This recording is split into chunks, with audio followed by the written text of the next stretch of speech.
Welcome to this episode of Eureka, and we are going to have a really interesting conversation with Dr. Sudhir Mishra, who is a distinguished scientist and also the Chief Controller of Research and Development of Defense Research Organization, DRDO, and also the Chief of BrahMos. Before we have our conversation, let's take a quick look at his brief profile. Dr. Sudhir K. Mishra is one of India's top missile scientists. Chief Controller in Research and Development DRDO and also CEO and MD BrahMos Aerospace. Dr. Mishra graduated from Government Engineering College, Jabalpur and did M.Tech in Mechanical Engineering from IIT Madras. After that, he joined DRDO, where he got inspired and worked under the team of Dr. APJ Abdul Kalam. Dr. Mishra almost looked at all major missile programs in DRDO, like Agni, Prithvi. Currently, he is responsible for the design, development, production of a BrahMos weapon system. He has also successfully guided BrahMos team in designing, modernizing and upgrading BrahMos missiles to achieve newer capabilities of land-to-land flight test for long range.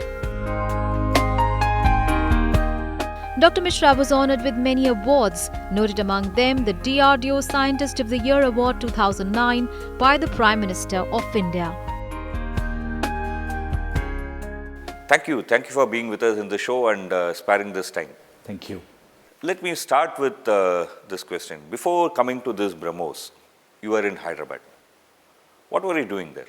In Hyderabad, I was a scientist in Defense Research and Development Laboratory, and my main area of research was in the area of missile development. Missile development. Yes. Okay. And I was involved in the development almost all the missile systems which our country is seeing, like Agni series of missiles, Prithvi, Akash, Nag, and we have done a lot of research in these missile fields. So basically, whatever is in our arsenal, all the missiles have in some way, for example, your fingerprint. Oh yes, I have been involved in almost all the missile projects in our country. If I ask you, what were your, let's say, significant contribution in missile development while you were in Hyderabad in the Defense Research Laboratory, what would you place them as?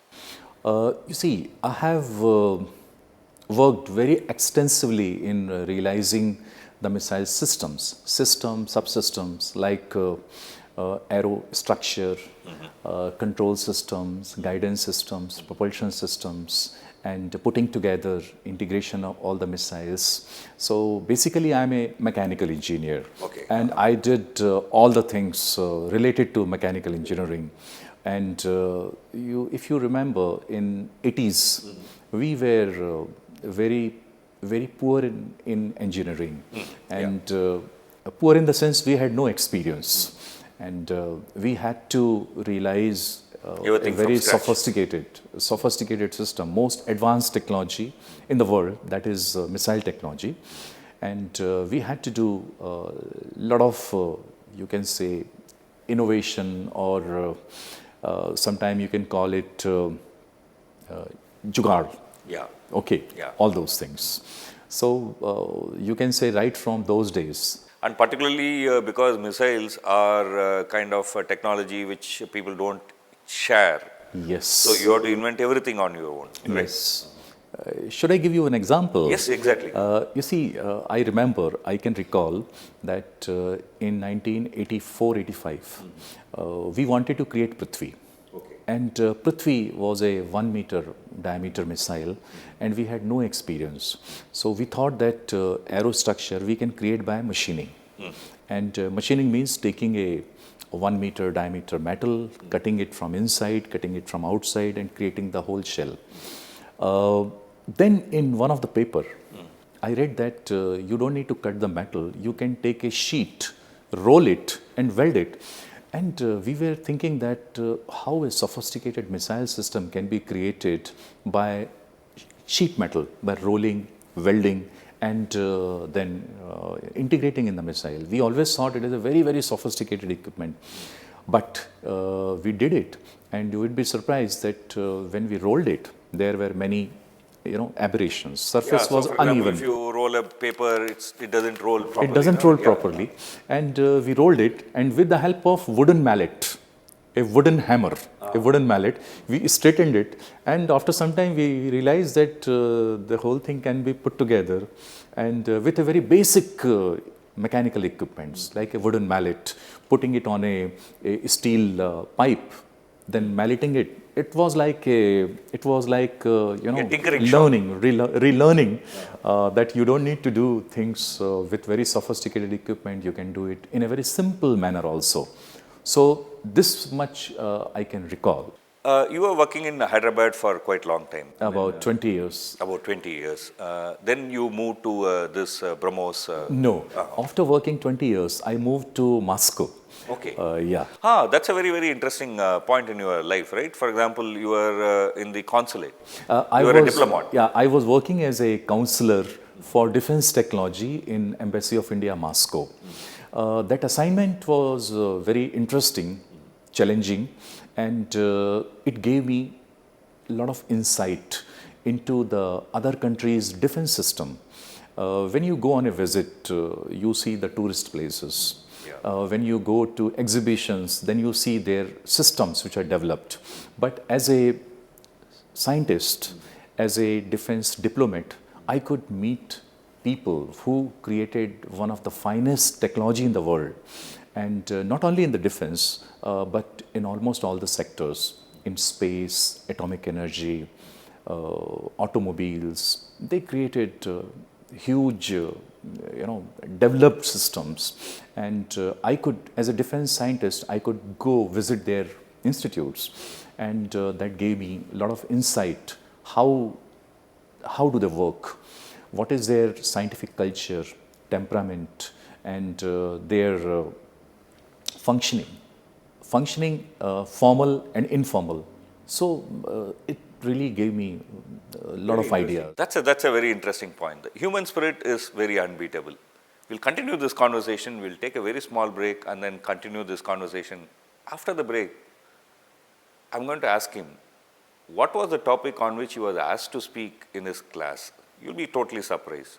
Don't go away. Keep watching Eureka. We'll come after a small break. Welcome back to Eureka, and we are having a very, very, very interesting conversation with Dr. Sudhir Mishra, who is also the Chief Executive Officer of BrahMos. He is a missile man. Any missile that you know of India is there, right?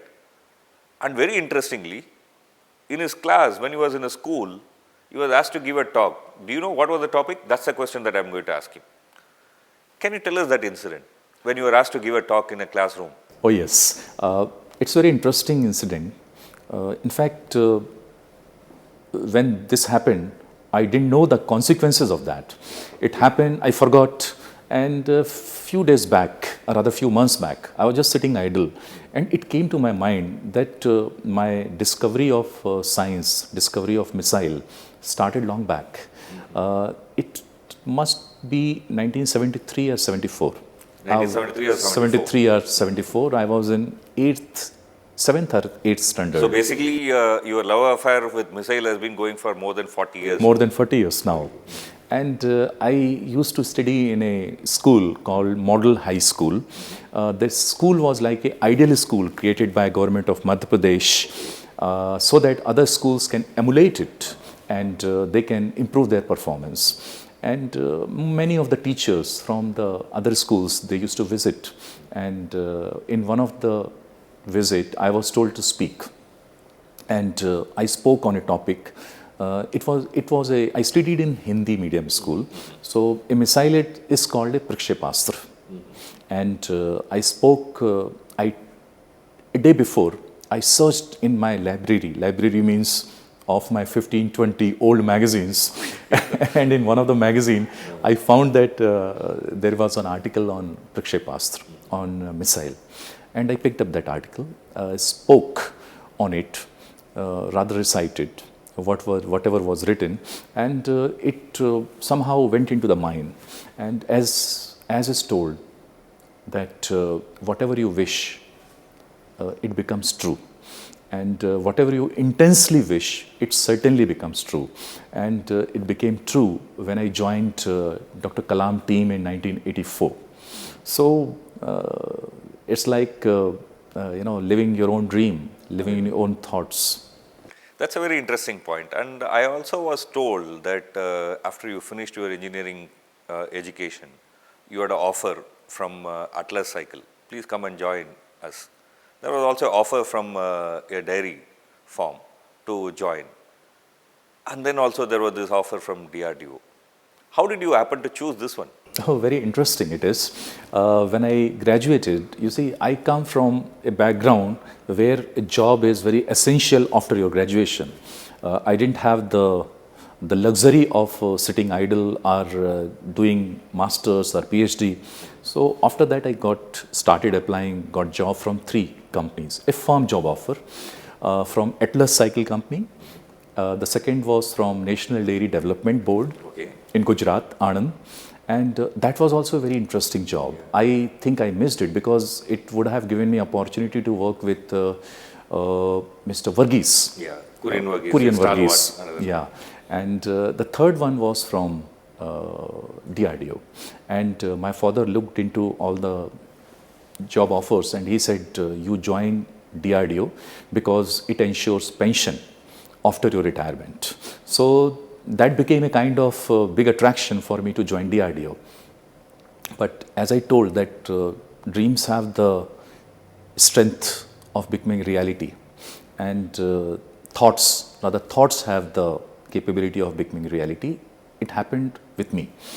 And when I joined DRDO, reported at Hyderabad Defense Research and Development Laboratory, and I was in the company of Dr. Abdul Kalam, a visionary, a dreamer and a great scientist of our times.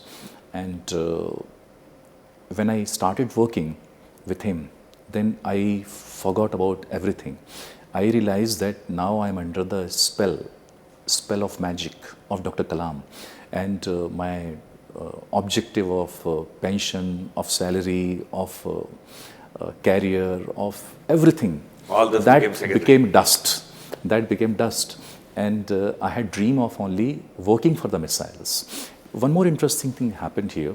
Those days, people wanted to go to US. That was the only way to become rich. But in my case, I realized that I no more want to become rich. I want to become scientist, and I really want to become a good missile scientist. That has given me so much of intellectual energy that still the supply of that energy is continuing in my life. I don't feel I'm tired out. I don't feel that my dreams are fulfilled. I don't think that my aspirations are completed. I have a lot of energy, I have a lot of dreams, I have a lot of aspirations to look into the future and realize it. Dr. APJ Abdul Kalam, Kalam Saab, has been a kind of a magic to this country. And anyone whom I have interviewed who has worked with him, I have asked him this question, and I'm also going to ask you this question. Can you tell us some interesting incident that you had with Dr. Kalam? Yes, I would like to narrate one very interesting incident. It is not a technical, it's a non-technical incident.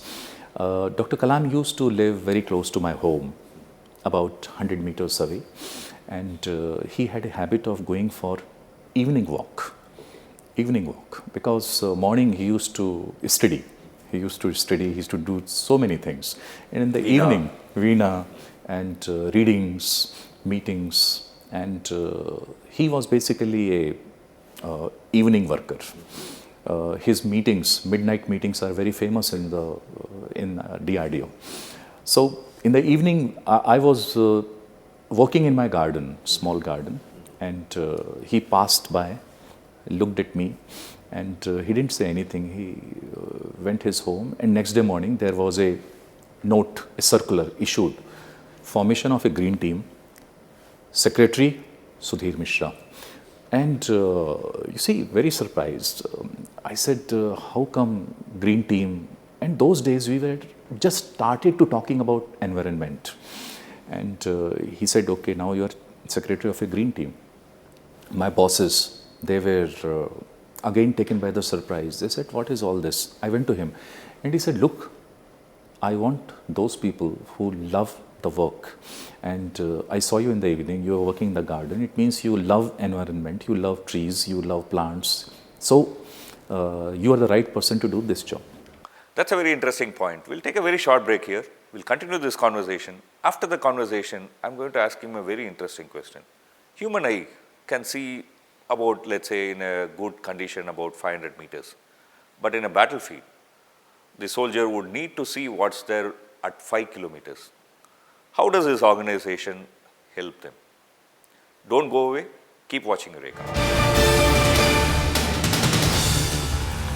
Thank you, sir. I mean, we had a very, very interesting conversation. Let's talk about the institution, the DRDO and your BrahMos. Soldiers had to work in very extreme condition. How does this organization help them? Let me tell you that we are famous for making the world best missile system. We are fastest in the whole world. We have no contemporary competitors, and we think that for another 10 years, we don't see anybody coming and giving us competition. So I take pride in developing and delivering the world super-fast, supersonic cruise missile called BrahMos. BrahMos. And the BrahMos missile is it's a joint venture between India and Russia.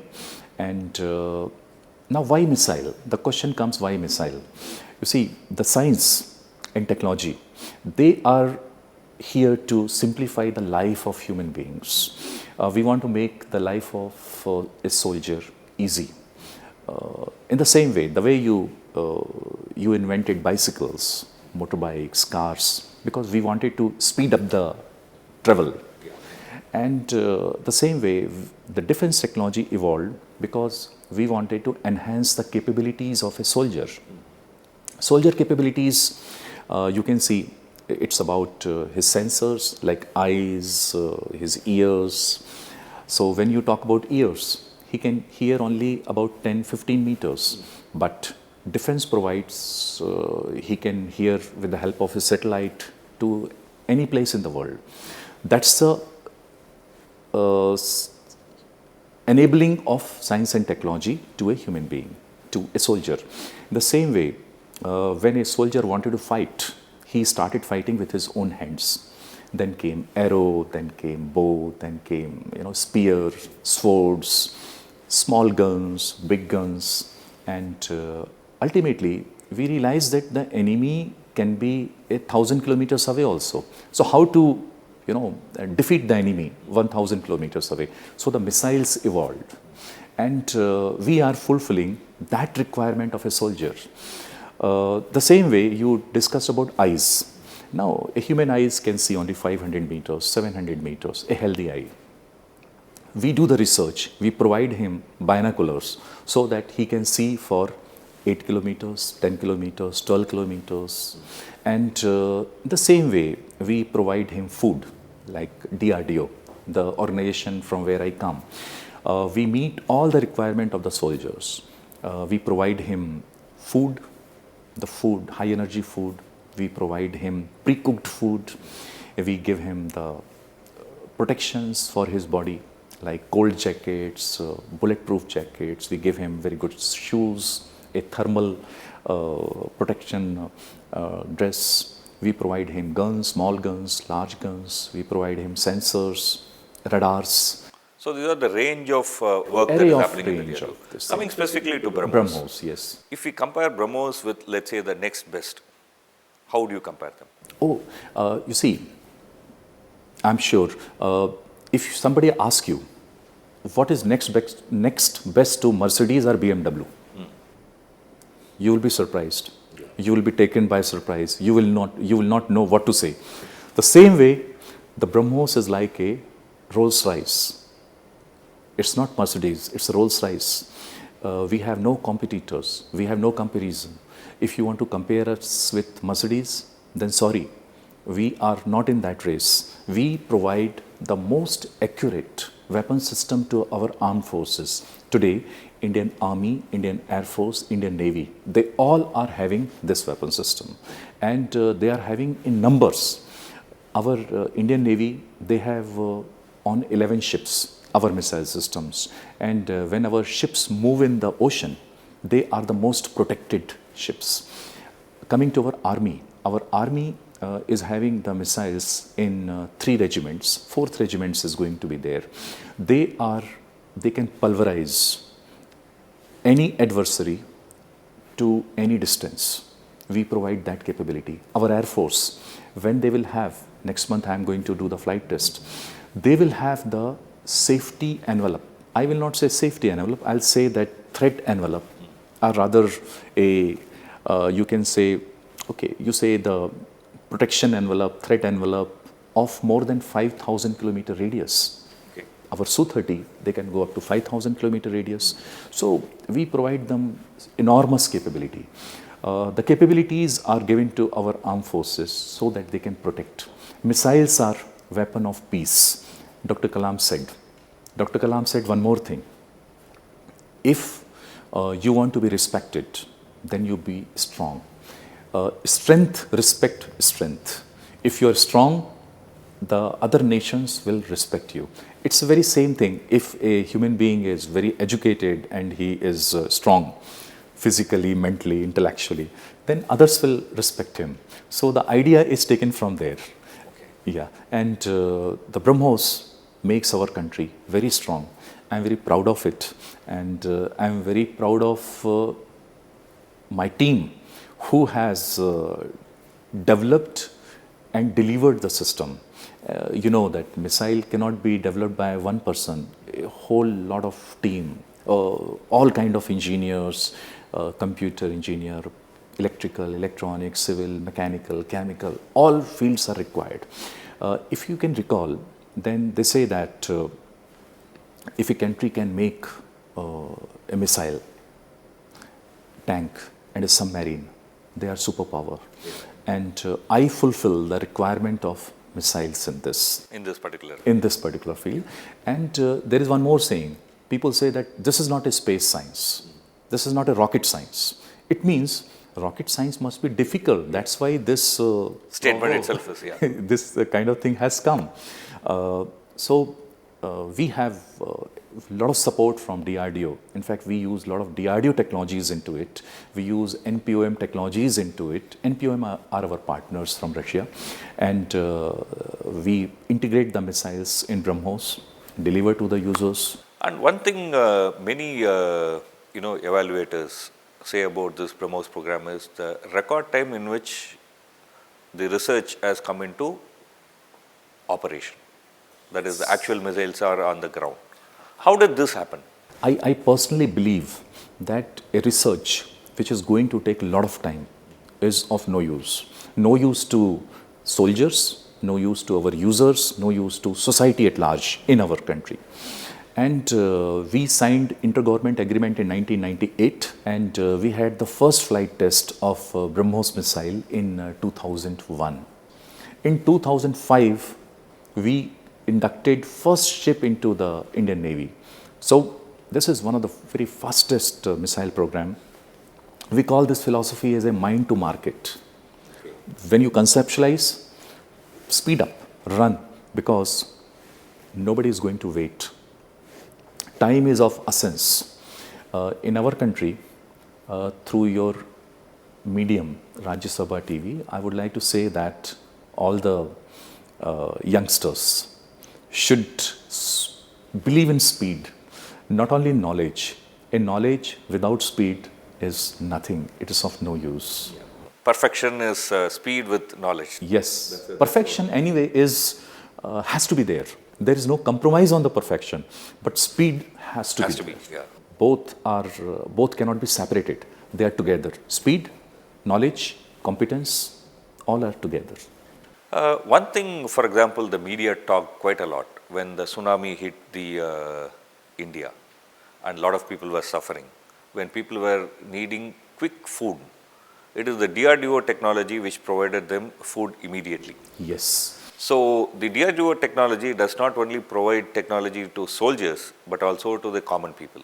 Can you tell us something about this? Oh yes, it's not only during the tsunami. In fact, when we had a flood situation in Kashmir, it was the DRDO who supplied food. You'd be surprised. Daily, one Gajraj aircraft, IL-76, they used to collect the food from Mysore, Bangalore, and carry it all the way up to Kashmir. We have developed the technology for all the pre-cooked food. You see, I'm sure when you go abroad, you carry the pre-cooked food from India, which are made by, Different private marketers, yeah. a number of companies in our country. And if you read it very carefully, they write in very small letters, made by DRDO technology. All MTR, chole, bisi bele bhat, idli powder, they're all DRDO technologies, number one. Number two, we make high energy food so that our soldiers can sustain in very adverse situation. We make, fruit juices. If you can recall, a few months back, we have handed over the technology of making the leh berry to Patanjali. It became very popular because Patanjali is into Ayurveda and indigenous food technologies, food marketing. So they took our technologies.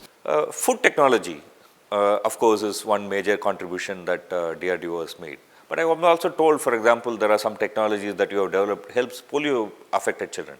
DRDO has developed FRO, and we have fitted FRO to more than 50,000 polio-infected children all around the country.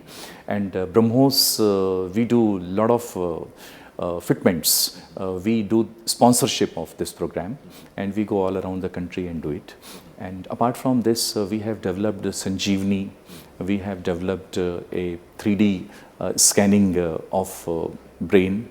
And apart from this, we have developed a kind of instruments which can look into the rubble of earthquake and can tell that yes, there is some life inside it.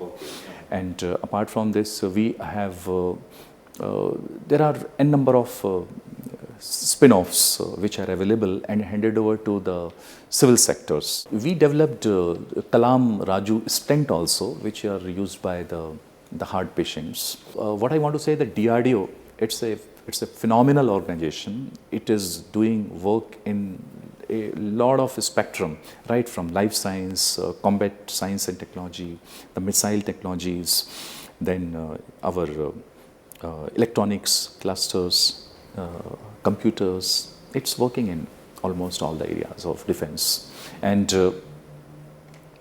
I would like to say that the BrahMos, without DRDO, it cannot sustain. It's just not possible. That's a very important and interesting point, and the note in which we have to conclude today's conversation. Thank you for being with us. Thank you. Thank you. Keep watching Eureka. We'll have a conversation with another scientist next week, same time.